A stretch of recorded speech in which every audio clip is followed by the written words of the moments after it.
Hid neart sneachta réir, fás bhí mis mo halla, róise mér maidin, bhí beidir cúg áirlacht neachta trísh titim.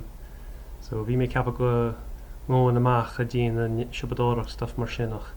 Beir an fannach si tamlín réchuí go dtí go bé na bórí glán, agus caithe mé an sneachta lúisteáil go dtíbhinn. A réchuí, chur sé scéal I gcuimre gom, agus sin an scéal faoi Seanphréachán Acla. Nis acl sin Ileán atá amach ó chosta na hírin I gunda bhío. Agus bhí Seanphréachán agus bhí an préachán seán íontach chéasta. Bhí sé beo leis na céachta bliain. Agus ó ihamháin bhí sé íontach fuair. Bhí sneachta an, agus leach aire, agus cinlíní ró, bhí sé íontach fuair. Nó ríre, beginní an ihe is fuaire da wachca an Seanphréachán seo riamh go deo. Agus bhí an préachán ceappa, ní cuinnam ach ihamháin eile bhí cho fóla seo. Sin Seanoíche Bhealtaine tháinig go bhád ó hin. Bhealtaine sin mí, sin mé, Merle, Bhealtaine. Agus bhí sé ceappa os cuinnam an téanú lá déag de bhí Bhealtaine fadó, sin éon ihe dugatar Seanoíche Bhealtaine Bhíon é an ihe is fuaire da bhacha mé riamh go dtí an ihe nocht. Agus tá sé cho fuair sin a nocht, ní is agam, ceir dhéanas mé le mé héana thuirt sláán. Ach an sin, tháinig an Seanphréachán nead I mar crín agus ceap mé ó go mé isteach san nead sin agus beidir go mé te. Agus nuair chuis isteach san nead, tháinig sé éon uller sin é uller beag, lispín uller san nead. Agus thóg rugan préachán grím winneall an uller sin agus cha sé an tuillir amach as an nead.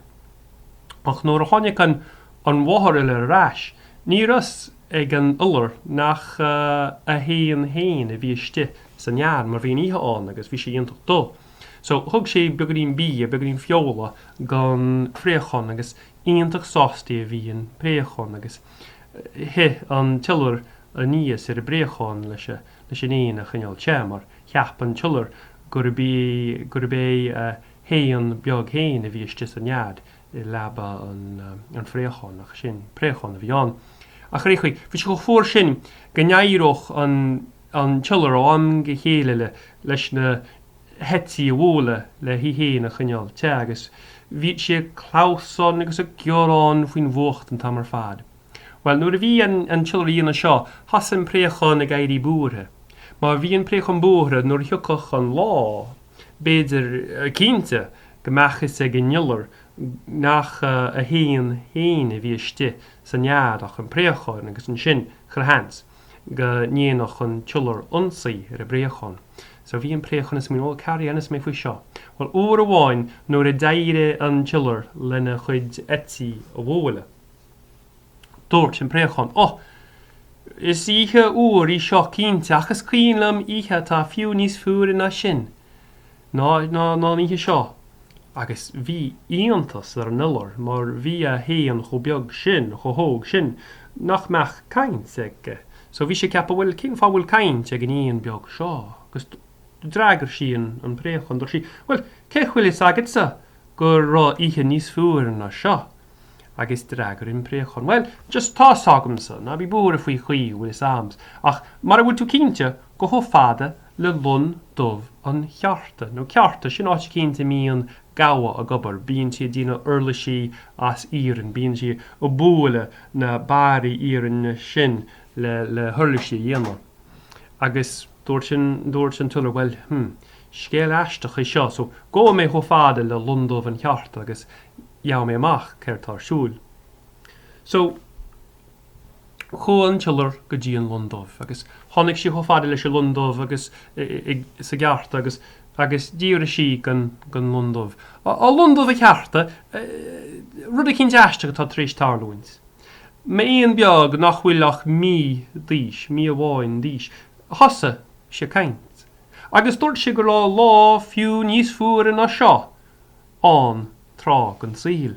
A bhuis sin fíor. Agus dragur an Lundamh. Well, tá mise seo Mhícheál fada. Tá Mhícheál mhara iarraindeas agus uair amháin sa mbliain. Cuimlím mo ghob leis an mara iarrain seo.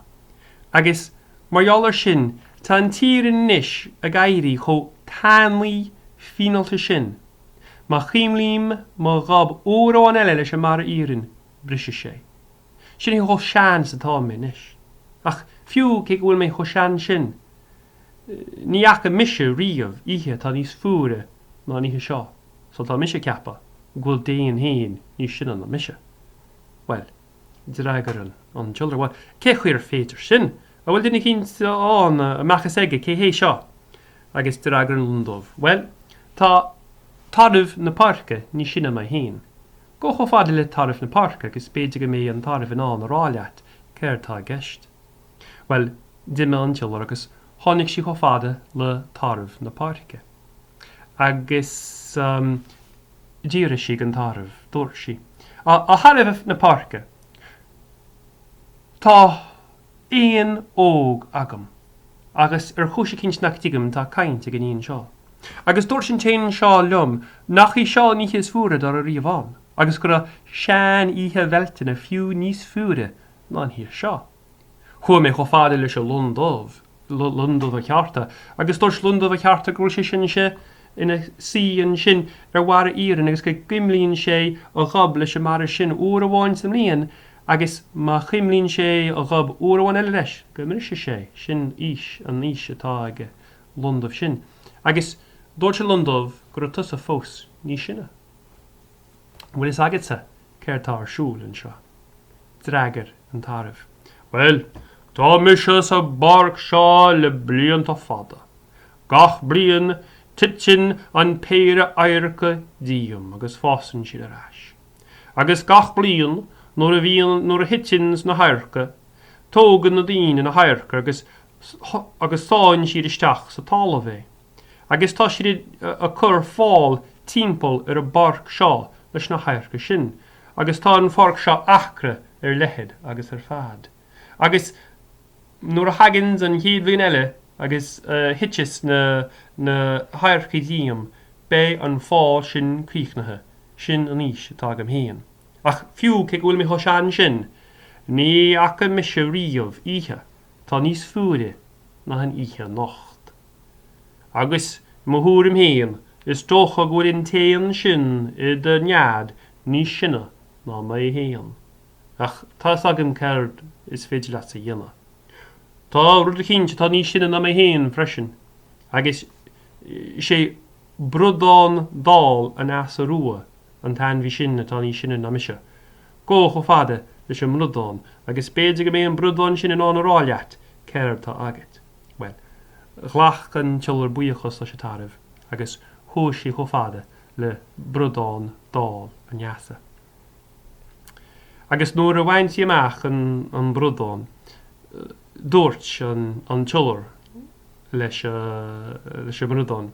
Well, a bhrudáin, tá éon aisteach agam am nead. Theap mé gur bí me íon hain agus thosa sé caint. Agus níl an tain sin, níl sé ach mí dhís, so is aisteach lom go bhfuil an tain sin a caint. Agus dúirt sin tain lom, cé go bhfuil an ihe seo fuair, go bhacha sé hain ihe tá fiú níos fuaire sin Seanoíche Bhealtaine. Well, chua mé cho fada Lundamh a chearta chur ceist orthe.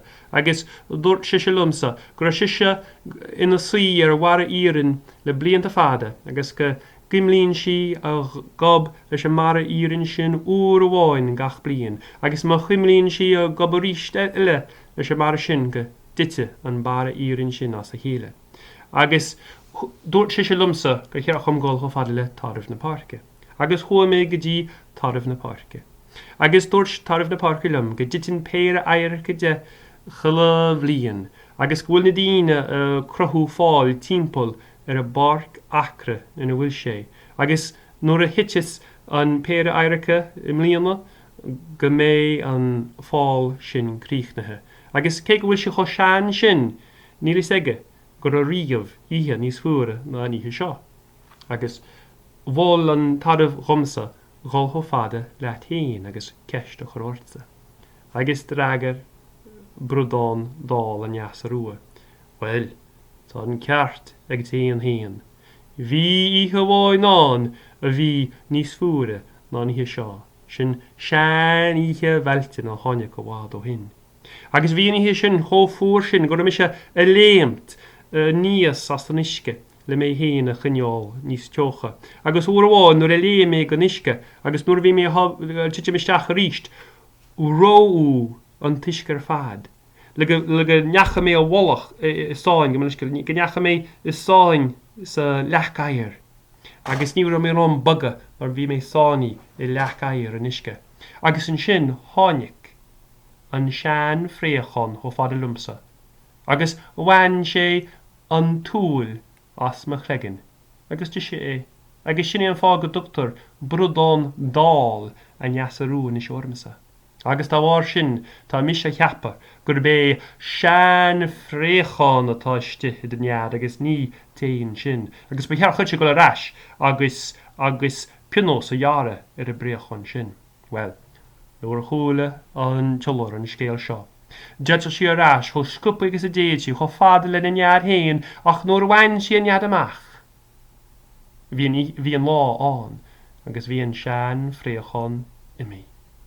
Agus sin éon scéal faoin Seanphréachán agus Seanoíche Bhealtaine.